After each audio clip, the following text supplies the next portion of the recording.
Assalamualaikum warahmatullahi wabarakatuh. Waalaikumsalam.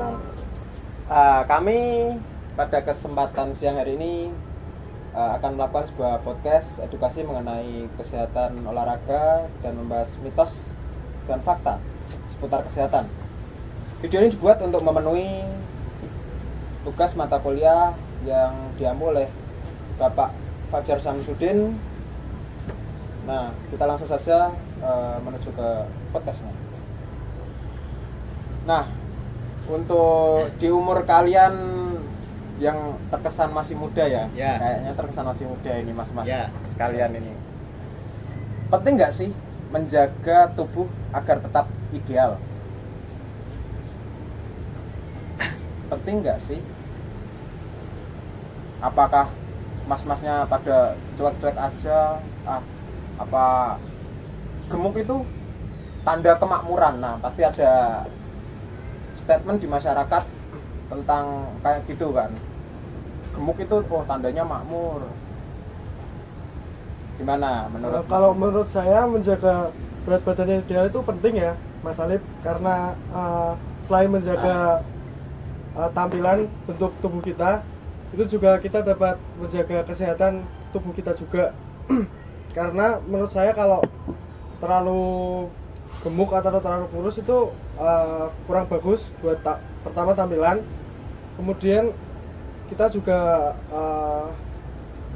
kalau terlalu gemuk biasanya itu susah bernafas, sesek. Iya. Ya kadang di tubuh kita tuh dapat terkena penyakit-penyakit yang kita nggak tahu gitu, kayak seperti diabetes, terus penyakit jantung, hipertensi, kayak Dan gitu. kalau masalah penampilan mesti kan juga Menjadi pede. nice itu. Jadi menambah rasa percaya diri ya kalau tubuh sesuai proporsi. Ya. Gimana menurut tanggapan mas-mas berdua ini? Ya, setuju banget dari omongan Mas Akbar dan Mbak Nita. Menurut saya kan kunci kesehatan tuh ada 3 ya, mulai dari pola latihan, pola makan, dan pola istirahat. Nah, menurut saya langkah yang pertama yang diambil itu pola makan dulu. Misalnya Mas Alif ini keadaan lagi overweight. Iya mas. Saya itu mempunyai kendala di overweight karena ya habit saya mungkin ya kurang baik lah. Tapi kalau dihitung-hitung sekitar kayak berat badan sampai tinggi badanmu ideal loh. Iya ideal mas, tapi lemak itu menumpuk di bagian perut saja, tidak bisa tersebar ke seluruh tubuh. Soalnya apa? Nggak Apa, pernah Mas? buat gerak perutnya, nggak pernah dilatih. Kalau emang latihan perut itu bisa mengecilkan perut saja, apa latihannya harus diimbangi dengan latihan otot lain mas? Bukan masalah bisa memperkecil perut sih, seenggaknya mengurangin lemak. Iya nggak? Nah latihan yang kayak gimana nih yang sesuai untuk kita sebagai mahasiswa yang terkesan mageran dan mempunyai pola hidup yang jelek, suka bergadang, suka males-malesan di kamar, mageran, terutama teruntuk Gen Z. Nice, lanjut.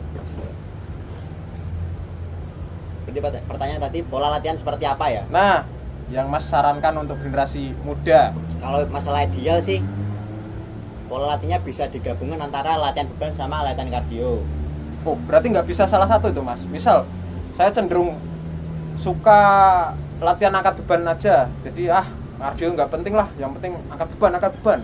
Enggak, saya tadi kan bilang toh. Oh ya, Pola latihan yang ideal. ideal. Siap. Tapi kan kita misal teman saya overweight, terus saya paksa latihan beban dan kardio, kan belum tentu dia enjoy dan senang toh. Ya. Nah, mungkin langkah pertama yang diambil itu dia harus mengambil olahraga yang dia sukai dulu. Misalnya berenang, Nah kalau dia sudah enjoy nanti bisa ditambah latihan beban. Jadi kan itu seimbang ya, ada kardio dengan berenang dan latihan beban. Itu. Nah menurut saya itu suka dulu sih. Olahraga yang bagus tuh olahraga yang konsisten mas. Oh. Nggak FOMO-FOMOan gitu lah. Oh. Kalau misal berat badannya udah menaik nih, kalau mau menurunkan, tapi dengan cara tidak olahraga, tapi dengan cara pola makan disedikitin kayak gitu. Oh, jadi bertahan lama nggak? hanya bergantung pada diet, pada Bisa. mengatur pola makan. Tapi bertahan Bisa. lama nggak? Menurut saya enggak, tapi ya deh. Nah, kalau saya pribadi ada pengalaman teman saya itu cuma diet aja tanpa diimbangi dengan olahraga mas. Jadi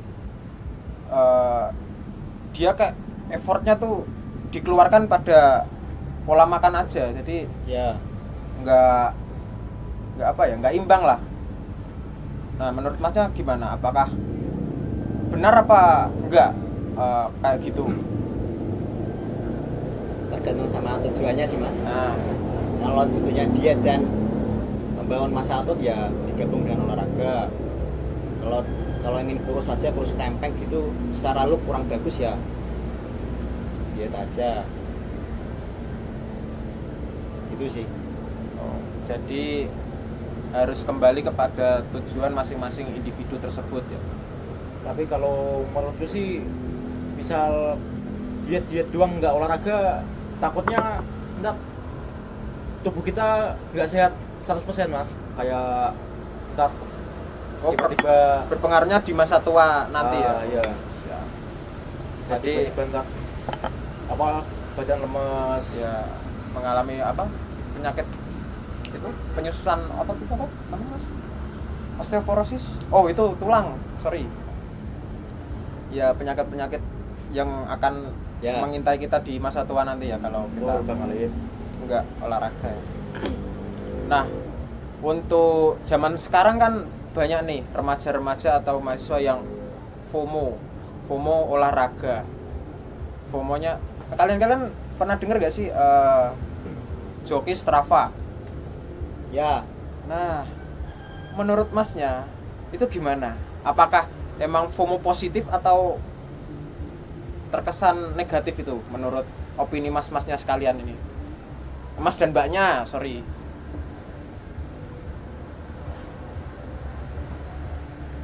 Kalau emang betul-betul kayak gitu beneran apa? Kayak gitu beneran tuh nggak apa-apa sih. Kecuali kayak cuman buat instan story itu konten. Cuma buat gitu. adu gengsi ya mas? Iya, Oke. Tapi dalam kasus joki Strava ki si pelaku ki nggak olahraga toh? enggak mas. Datanya toh atau ngeliat datanya saja toh? Iya. Nggak apa-apa, Cuma nggak apa-apa. kebutuhan instastory konten mas. Nah, Dan Berarti ya- adu gengsi. Berarti nggak patut dicontoh sih.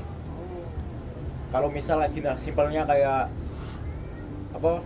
Cuman mau buat kontennya cuman jogging padahal habis konten tuh jalan. Tapi kalau jalannya 1 jam nggak apa-apa sih menurutku. Kalau berat badan ideal udah pasti sehat belum? Ini lompat sih, terlalu lompat sih. Katanya terlalu lompat. Kan Su. ini pembahasannya itu Lompat, Su, tentang Su. menaikkan. Baik, nggak apa-apa. Katanya Iya kan, betul lah. natural. Nggak apa-apa Kan ya. ini pengen bertanya aja. Namanya juga Sharing. podcast amatir, jadi Ya. mohon dimaklumi. Oke. Kita jawab saja. Ya. Gimana tadi pertanyaan mbaknya? Kalau berat badan yang ideal Ya. itu udah pasti sehat atau enggak? Berat badan ideal udah pasti sehat apa enggak? Belum tentu. Tentu. Belum Karena? tentu, sayang. Banyak contohnya kok kayak misal kayak gini ya. Kan banyak sekarang orang kayak pergantian musim juga kan banyak yang sakit. Ya itu. Kalau metabolismenya nggak dinaiki kan gampang kena penyakit kan. Kalau menurut saya tuh kayak ya tergantung pola hidupnya masing-masing juga sih. Walaupun kayak badan ideal tapi pola hidupnya kayak berantakan gitu, belum pasti dalamannya kayak organ-organ tubuh dia sehat juga. Nah, bisa jadi look di luar belum tentu looknya bagus di dalamnya. Oke. Nah, jadi kayak gitu. Apakah sudah menjawab pertanyaan Sudah, mbaknya yang terima kasih. Oke. Kita balik lagi ke joki Strava yang terkesan negatif ya untuk cuma buat ajang adu gengsi antar individu.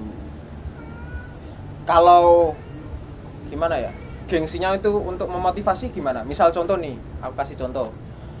Lari nih, lari 1,4 lah, 2,4, lari intensitas tinggi lah. Nah, dia itu gengsi sama temannya yang sanggup lari di patch ya lumayan tinggi lah, patch 6. Nah, padahal fisiknya, dari segi fisik dia belum siap, fisiknya tuh belum siap untuk mencapai patch tersebut. Dia memaksakan karena gengsi tersebut. Nah, itu gimana menurut masnya itu? Apakah gengsi itu bisa menjadikan motivasi untuk grow up atau gimana? Kalau menurut saya ya, kesehatan sama olahraga tuh bukan buat adu gengsi gitu. Jadi kayak itu tergantung individu, karena kesehatan sama olahraga tuh buat kepentingan pribadi juga. Jadi buat diri kita juga, jadi nggak usah buat adu gengsi lah. Ya. Tapi Tapi kalau ada- gengsinya terkesan untuk memotivasi individu tersebut untuk grow, Ya itu bagus-bagus Betul. saja, tapi kalau kita terlalu memaksakan tubuh Nah. kita buat Gimana tuh? terlalu memaksakan buat olahraga yang dengan intensitas tinggi, yang terlalu cepat, ya kemarin-kemarin nggak pernah olahraga, terus kita langsung melakukan olahraga dengan intensitas terlalu tinggi, itu kayak malah bahaya buat tubuh kita Ya. sendiri gitu. Ini kalau di gym itu ada namanya ego lifting. oke. Dia Kayak gimana tuh Mas ego lifting? Biasanya orang seperti itu tuh nggak tahu kemampuannya sebatas apa, gimana gitu. Berarti sulit untuk Ya, mengukur kemampuan dirinya sendiri. biasanya ini terjadi di ketika ada cewek lah misalnya. Kita angkat beban nih, sebelah ada cewek. Sebenarnya maksimal angkatan saya ini di angka 80. Karena ada cewek di samping, saya paksa 110. Akibatnya apa? Cedera. Bisa cedera, bisa kecelakaan nanti, seperti itulah. Jadi secara tidak langsung kita harus mengetahui kemampuan kita lah, seperti itu. Nah, cara untuk mengetahui kemampuan kita gimana? Caranya untuk biar kita tahu batasan. Oh, gua nih nggak siap nih untuk angkatan beban segini nih. Kalau gua dulu nge-track sih, nge-track angkatan. Gimana tuh contohnya nge-track angkatan tuh kayak gimana, Mas? Kita kan punya smartphone masing-masing ya, jadi Oh, iya. di aplikasi Notes itu misal squat lah, kita maksimal squat di angka 60 kilo, 8 repetisi. Ya. Nah kan kita nggak mungkin langsung besoknya karena ada cewek langsung 90 toh. Oh, I see. Jadi kita harus mengetrack progres kita lah. Dan progres orang kan beda-beda ya, Mas, Ya. sesuai kemampuannya sendiri-sendiri ya. Ada yang 2-3 hari udah bisa naik ke beban selanjutnya, atau seminggu, atau mungkin bahkan 2 minggu baru bisa naik ke beban selanjutnya. Oke. Nah, menurut Masnya sendiri bagaimana? Kayak ego itu dapat bisa memotivasi enggak menurut Mas Dika? Kalau ego tuh motivasi sih bisa sih, soalnya kan kayak, tapi motivasinya tuh harus bertahap, nggak boleh langsung instan. Nah, semua Jadi, ada prosesnya ya guys ya. Setuju sih katanya Bang Johan, kalau langsung Kang Johan. Oke. kalau langsung bebannya tinggi gitu, sok-sokan lah gitu ibaratnya. Bahkan dapat berakibat fatal bagi Betul. tubuhnya sendiri ya. Jadi jangan ditiru ya guys, kayak gitu-gitu itu untuk ego. Makan. Nah, sekarang kita beralih bahas ke pola makan. Nah, menurut mbak-mbak Mas sekalian, kita sebagai mahasiswa tuh udah gimana ya? Udah betul nggak sih pola makan kita sehari-hari. Misal nih, pola makan saya nih.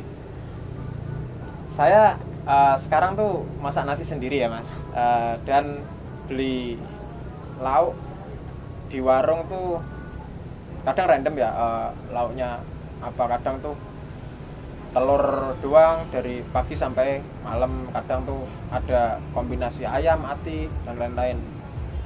Tapi pola makan saya tuh cuma 2 kali sehari. Nah, idealnya kan 3 kali sehari. Gimana? Tapi saya saya mengakalnya dengan menambah porsi saya. Yang harusnya kan 3 kali sehari itu porsi normal. Nah, saya pangkas jadi 2 kali sehari, tapi porsi nasi saya tambah. Apakah udah gimana ya? Baik apa enggak sih? Kayak gitu. Siapa nih yang mau jawab duluan? Apa Juhan? Sorry kalau ini aku nggak bisa jawab, soalnya aku juga gitu. Waduh, ya lagi.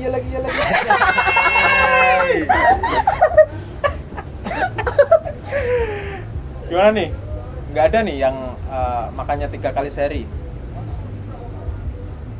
Kalau Nggak ada. tubuh kita kuat, nggak apa-apa sih ya. Aku kurang paham Gitu, soalnya. maksudnya sehat apa enggak gitu. Oh, Gini mbak, bukan masalah kuat nggak mbak, faktor kebiasaan sih. Kalau misal, saya belum cerita disclaimer dulu ya. Saya kalau di rumah itu makannya tuh teratur. ideal Nah. 3 kali sehari. Tapi kalau di sini di kos, jadi 2 kali sehari untuk memangkas budget saya itu. Tapi bedanya di rumah ibu toh, sini siapa? Oh iya. Nah, berarti secara garis besar apa? Finansial kan? Finansial sih. Nah, Terangkat karena finansial sih. Nah, berarti anak kos tuh ya harus realistis dulu sih. Realistis. Tapi gini, kalau aku pribadi kan aku di sini sehari 2 kali. Di rumah juga 2 kali sehari. Soalnya aku makan pagi tuh nggak bisa. Oh. berarti Nggak. kalau makan pagi sering mual. Sering mual. Terus kalau mandi itu mesti malah muntah gitu. Apalagi pas waktu gosok gigi ya mas. Ya, Nah, terus sering Kok pasnya tahu banget? Soalnya ya adalah saudara yang pernah mengalami kayak gitu mas. Jadi habit dari kecil tuh emang habitnya tuh nggak pernah sarapan. Ya, sarapan paling cuma susu atau roti mungkin sebungkus. Nah mesti kalau dipaksa untuk memakan porsi sarapan langsung nasi dalam jumlah yang nggak banyak lah ya, cukup kenyang aja, itu kayak nantinya jadinya mual karena ya balik tadi ke faktor kebiasaan dari kecil sih mas, kayak gitu. Nah Ya. selanjutnya tuh kalau misal makan mie instan terus, nah saya tuh pernah mas makan mie instan tuh 3 hari berturut-turut. Bisa sering nggak pernah gitu. Oh ya lagi. Kamu makan mie instan tuh Tujuannya enggak, maksudnya mau ngirit atau apa gitu? Kok 3 kali berturut-turut? Niatnya Atau gimana? Atau mager kah? enggak, balik lagi niatnya tuh ngirit, Oh, kalau itu beda lagi. kembali ke faktor finansial tadi, untuk karena kan kalau di rumah kan ya tinggal ambil dari rumah. Tapi aman. So far sih cuma ancaman pencernaan aja sih, gejala mencret kan mungkin. Nah, kalau mas-masnya tuh pernah mengalami kejadian yang sama apa enggak? Ini Seperti saya. Sorry sebelumnya gua tanya dulu. Ay, Bang Alip makan mie itu 1 bungkus apa langsung 2 bungkus?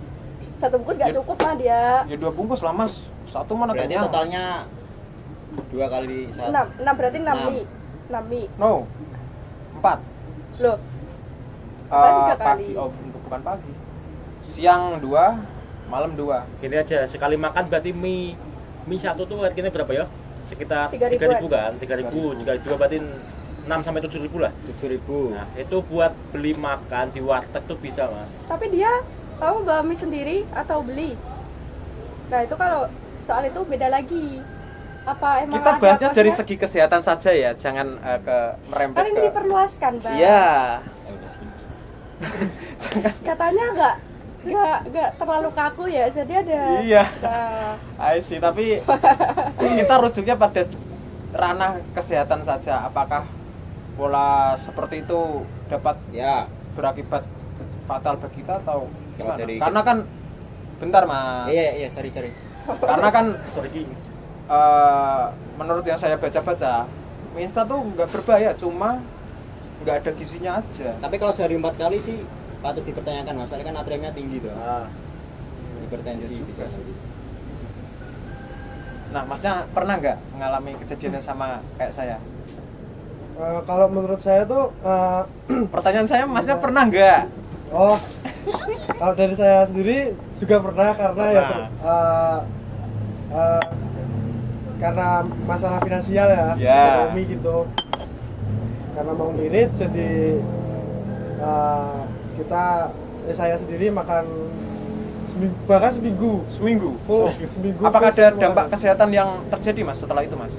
banget itu saya malah jadi benar-benar sakit, jadi nggak bisa ngapa-ngapain kan, jadi Lemas kuliah juga gitu, nggak bisa. lemas badan. lemas sering muntah-muntah, malah kayak gejala tipes gitu Mas. berarti bedanya nggak ada energi ya. Ya, menurut saya tuh kalau kita makan cuma mikir kenyang doang, nggak mikirin gizi atau vitamin yang kita butuhkan buat tubuh gitu, menurut saya salah sih. Kita makan tuh juga buat memenuhi kebutuhan tubuh juga, seperti vitamin, protein, karbo, mineral, gula buat tubuh kita agar kita dapat menjaga kesehatan tubuh kita buat aktivitas sehari-hari. Kalau kita cuma mikir kenyang, menurut saya salah sih. Iya. Padahal kan logikanya kalau dipikir-pikir lebih mahalan beli obat ya ketimbang beli makan. motor. Nah, berarti sehat itu mahal. Iya. Sehat itu sebenarnya mahal daripada kita korbanin makan kita yang jelek, ntar tadi jadinya sakit, malah tambah biaya lagi untuk keluar beli obat. sorry Gus. Gue gue tanya lu. Sebelumnya pernah asam lambung? Udah pernah. Lah, itu apa enggak asam lambungnya naik apa sakit tuh di lambung apa gimana?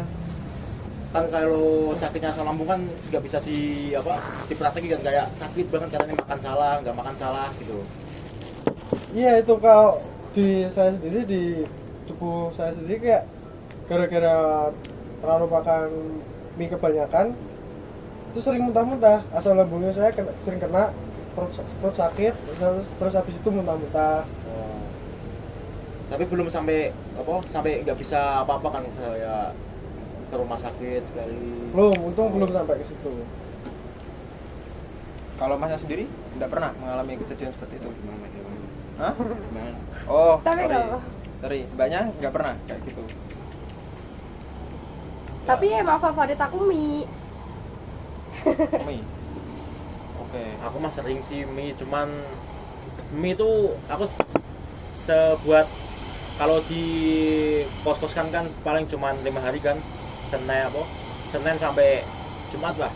Itu targetku mie itu paling 2 hari, kayak 2 kali buat makan, paling hari Selasa, kalau enggak entar Jumat gitu. Berarti 4 bungkus ya?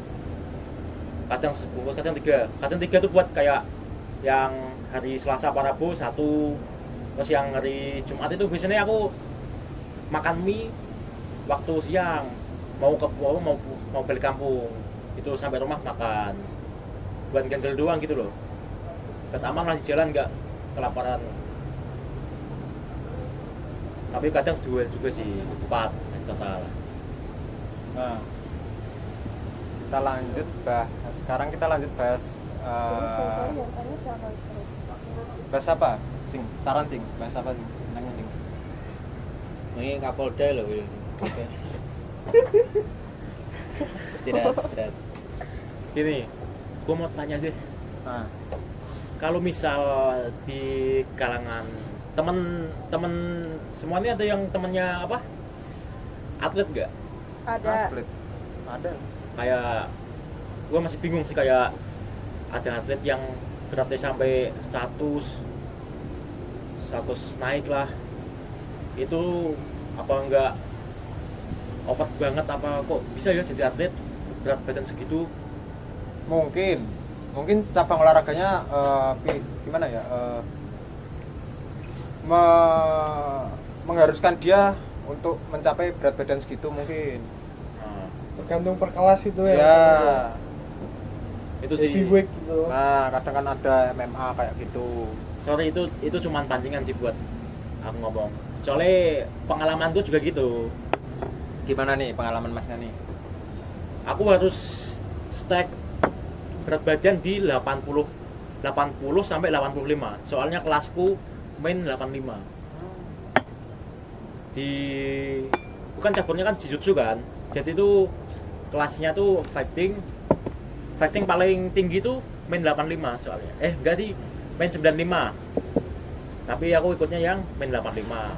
Dan itu kalau aku dihitung itu nggak ideal banget, Bang. Nah, menurut Nah, ya, Masnya dulu aja Oh. deh.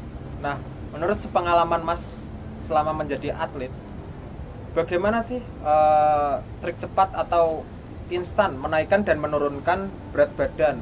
Ini dipakai untuk apa ya? Kejadian kepepet aja. Misal aku seminggu nih baru dikembalin akan ikut lomba atau event, aku harus naikin berat badan ke sekian. Tapi waktunya cepet nih, cuma seminggu doang. Gimana nih? Itu posisi misal berat badanku di mana dulu. Kalau apa? Kan sebelumnya kan harus dikasih tahu kayak ini harus apa? Sebulan ini ada lomba, ada event. Itu mesti harus dikasih tahu Mas, kayak kecuali aku dulu pernah ikut 2 cabur, judo sama jitsu. Itu yang jitsu di main 77, yang judo main 85. Sebulan, cuman beri waktu sebulan Mas, Sebulan. naikin. Masnya bisa? Ya bisa sih, cuman ya kayak dibantu kayak makan terus sampai. Kan ada orang nih yang nggak kuat makan nih, makan banyak. Nah, itu gimana caranya naikin berat badan tuh? Kalau cuma naikin berat badan sih, kalau apa, gue pribadi ya Mas, kayak simple aja sih. Soalnya kan yang tahu badanku kan cuma gue doang kan. Ya. Jadi cuman paling kalau malam tuh nyemil sih Mas. Oh. Nyemil. Cemilan apa tuh? Nah, Kira-kira cemilan ya sembarang dicemilin. coklat apa? Kata Gaza. Emang semua dicemilin Mas waktu itu tuh. Kayak apa kan, kalau olahraga kan wajib kan olahraga. Iya. Masa ototnya kan tambah. Dibanyakin minum air juga sih. Itu waktu sebulan, kayak misal malam tuh nyemil, tapi paginya tuh olahraga. Padahal aku cuma olahraga itu pagi sama sore. Sehari 2 kali lah gitu ya. Nah, ngomong-ngomong soal masa otot sama masa lemak tuh beratan yang mana, Mas? Masa otot misal nih, masa otot 1 kilo sama masa lemak 1 kilo. Nah, itu beratan yang mana? Maksudnya volumenya, secara dari segi volume. Gimana? Jadi bicara tentang look ya. Iya. Ini maksudnya ke ranah Oh. postur. Ya. Saya ambil contoh deh dari boxing heavyweight. Iya. Ada Tyson Fury. Tyson Fury itu di kelas heavyweight, dia secara komposisi tubuh tuh bisa dibilang lemaknya lebih banyak dari ototnya. Kurang kering gitulah. Iya. Tapi pertanyaan, adakah heavyweight tapi kering? Ada, di MMA ada, John Jones ada. Itu secara timbangan dia ratusan kilo lah, tapi secara look Dia- shoulder bulat, dada bidang gitulah. Emang kalau di tes BMI dia kategorinya overweight, tapi secara look dia monster Mas. Gitu sih. Menurut Masnya lebih milih atau cenderung yang mana? Secara Masnya loh. Kalau saya look sih Mas. Look. Look. Chris Putra itu tingginya di bawah 170 kan, Oh iya, Chris Putra ya. tapi berat badannya 80 sekian toh. Nah, iya. Nah itu kalau di tas kalkulator BMI bisa di angka obesitas. Tapi kalau masalah looknya kan enggak, looknya bagus Iya toh. gitu ya. Karena balik lagi itu kan tergantung cabang olahraga yang diikuti ya. Dia kan binaraga tuh. Nah yang diincar kan apa, looknya, iya kan. ya Kalau itu combat sport angka timbangan, tapi secara look dia juga bagus. jadi dua-duanya dapat nih, Ya. look sama apa, Timbangan in. timbangan in ya. Oke, lanjut kita bahas mitos dan fakta. Tentang Saya ada mitos Mas ini Mas. Apa? Makan malam bikin gemuk gimana itu? Makan malam bikin gemuk. Ya. Aduh. Soalnya teman saya jam 3 pagi pesan magelangan rendang. Gimana itu? Iya lagi. Sama mie dok-dok. Enggak banget. kan Mungkin juga ada bisa- mitos loh. Ya, mungkin bisa dijawab dulu, Masnya. Kalau menurutku sih gimana ya Mas, kayak apa? Kayak kita makan tuh jam 3 pagi, kita nggak aktivitas, kan harus tidur kan. Aku paling kalau di pikiranku cuman bisa gemukin kan, soalnya nggak aktivitas, nggak harus habis makan terus habis itu tidur, paling gitu doang sih. Kalau aku sih, aku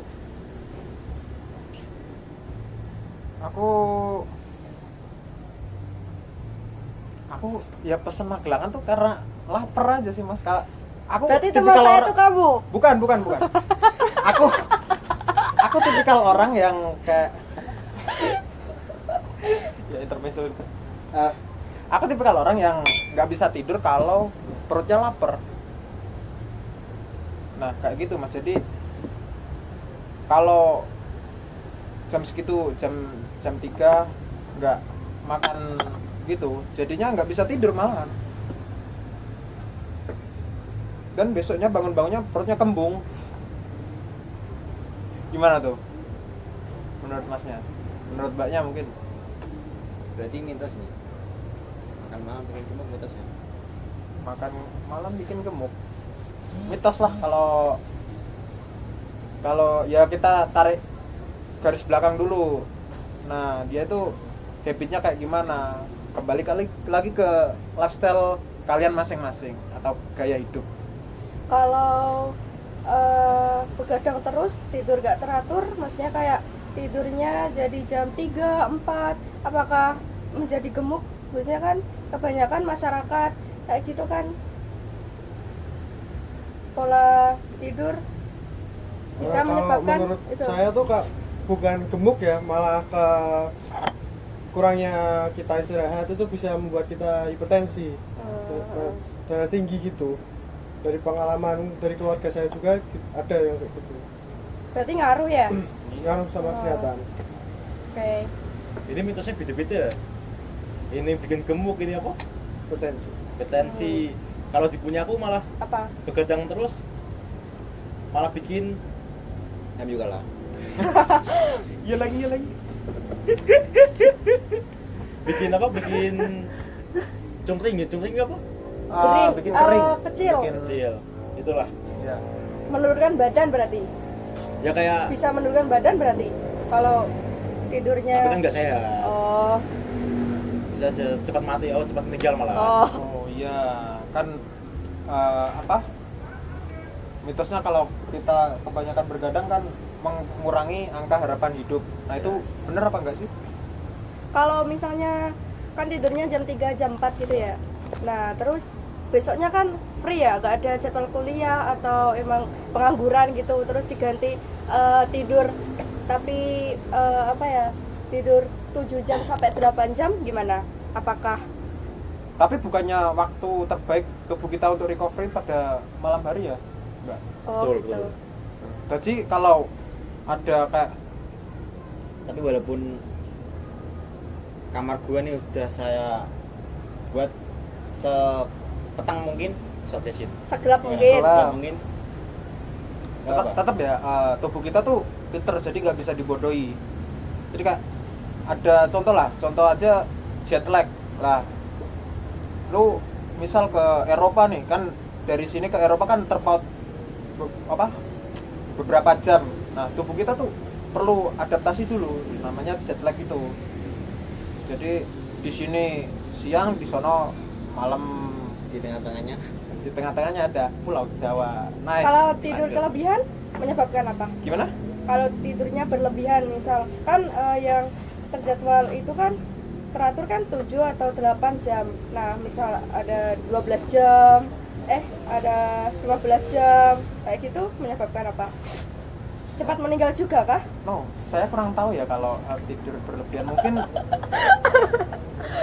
faktor yang paling logis kalau sebab akibatnya tidur berlebihan tuh mungkin kita Pusing. Enggak, kita jadi kurang produktif aja. Yang harusnya kita beraktivitas jam sekian, nah kita tidur secara berlebih dan membuat kita kurang produktif aja sih. Tapi untuk ada sehari-hari. tapi ada penyebab kelebihan tidur menyebabkan kepala pusing. Kepala jadi pusing gitu loh, kayak cenut gitu. Mungkin ada Termasuk pengalaman? penyebab dong. Enggak, Ini ada nih. aku mau tanya kembali lagi di mitos atau fakta, men. Iya. Kebanyakan tidur lemes, kekurangan tidur lemes. Kebanyakan tidur lemes, kekurangan tidur juga lemes. Nah, serba salah dong kalau kayak gitu. Iya, makanya harus teratur. Idealnya berapa jam sih tidur tuh? Bukannya 7 atau 8 jam ya? 7 sampai 8 jam. Menurut Iya. kalian yang mana? Ada opsi yang 6 sampai 7, ada yang 7 sampai 8. Menurut kalian yang mana? 7 sampai 8 menurut aku. Kalau menurut aku sih 15. enggak. Ganjar weh.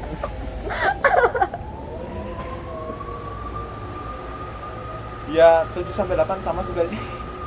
Tapi kalau di umur yang sudah tua apakah masih sama 7 sampai 8 jam? Nah, kalau sepengetahuan saya sih kalau seiring bertambah Pengalaman saya, pengalaman saya, setahu saya sih kalau seiring bertambahnya tuh usia, waktu tidur kita tuh semakin menurun. Jadi yang harusnya 7 sampai 8 jam mungkin bisa cuma 4 jam, 5 jam atau bahkan cuma 2 jam aja sehari. Berarti tidurnya harus cepat. Misal habis jam 8 tidur lah gitu. Ya nggak gitu juga, ya bisa diganti pada waktu misal baru bisa tidur jam 3 atau mungkin jam 4 pagi mungkin. sorry. Lah, enggak maksudnya malam. Malam lah ya. Balik lagi ke individu masing-masing. Ada kan? Sorry, setahu saya kalau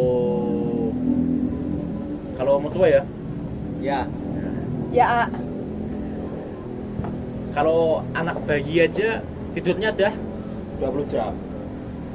Kayak misal malam tuh udah tidur tuh sekitar jam 8 sampai pagi, mesti ntar habis sekitar jam 9, jam 10 tuh dia harus tidur lagi.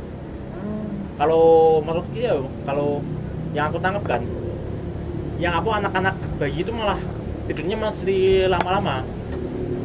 Kalau ke tua itu malah kan dia kan juga nganu kan, juga capek, kan sering capek. Itu juga mbakku juga gitu sih, tidurnya juga lama. ini yang dimaksud bayi baru lahir kah atau berapa bulan? Dia masih beberapa bulan. Oh, kalau baru lahir kan emang belum melihat Ya, dunia. belum. Iya. Nah, tanggapan gimana Pak? King? Cing. Ting Syarif. Lah,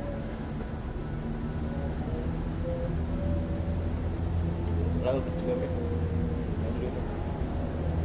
Kalau ya aslinya logikanya gini kan.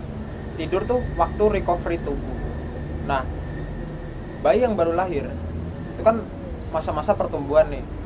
Butuh banget recovery yang emang difokuskan ke pertumbuhan nih. Nah, jadi lamanya waktu tidur pada bayi itu emang difokuskan untuk pertumbuhan si bayi tersebut.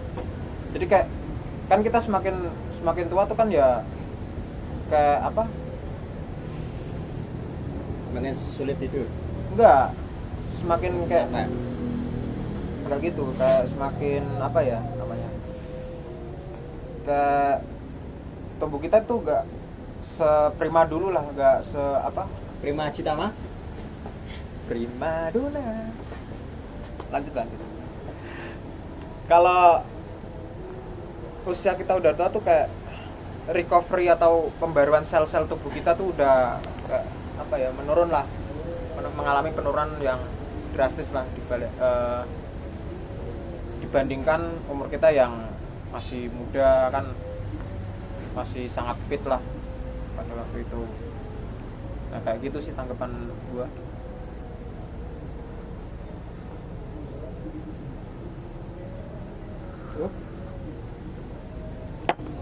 Ada lagi mitos atau fakta di segmen terakhir ini? Ini udah batas satu bahas. Nah, Spesifik.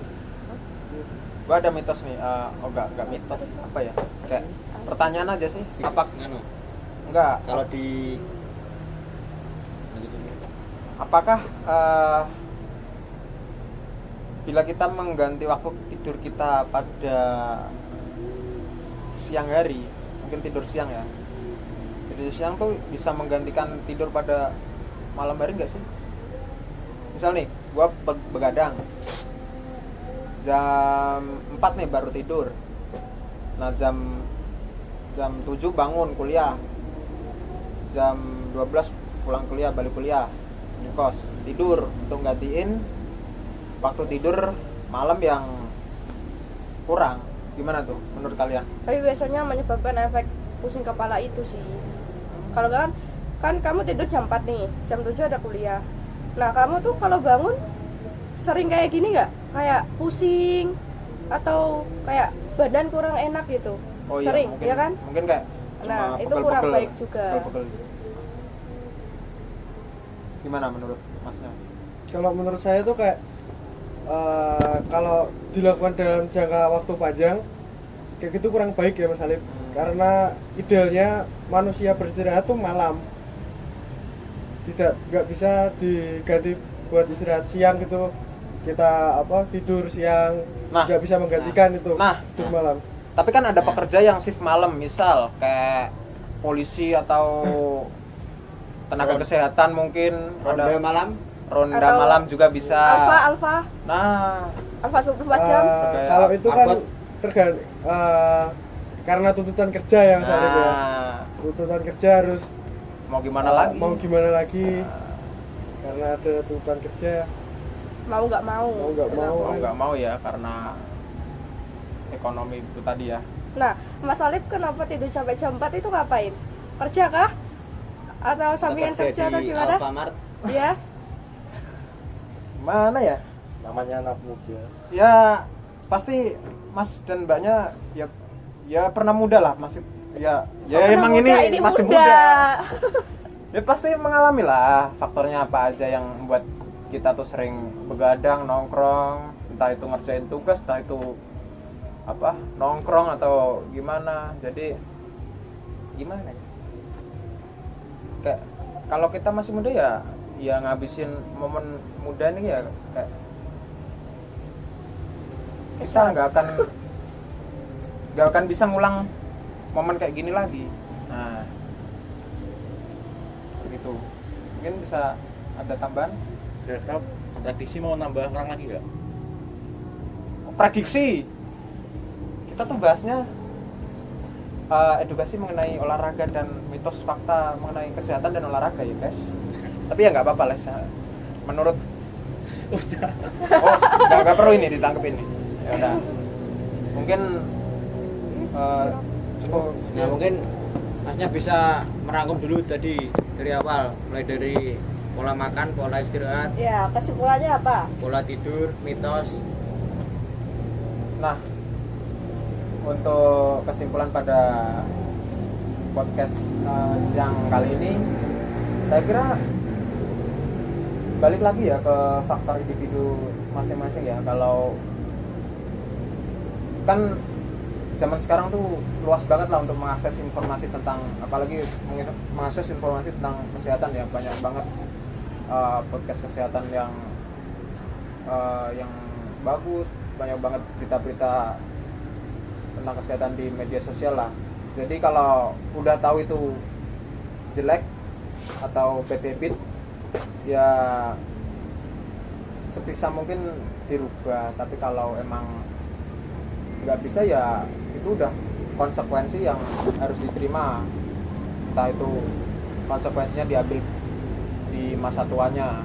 Jadi kesimpulannya sih, ya kita bisa mengusahakan untuk merubah pola hidup, tapi balik lagi ke individunya masing-masing, apakah mau berubah atau tetap stuck gitu-gitu aja. Nah, cukup sekian. Apakah ada closing statement? Cukup. Udah cukup? Ya, cukup sekian ya podcast kita pada siang kali ini. Semoga bermanfaat dan semoga bisa menjadi edukasi buat kalian semua. Oke? Bos. Cukup sekian dari kami. Wassalamualaikum warahmatullahi wabarakatuh. Waalaikumsalam. Cok. Celeng gatel langsung. Bos.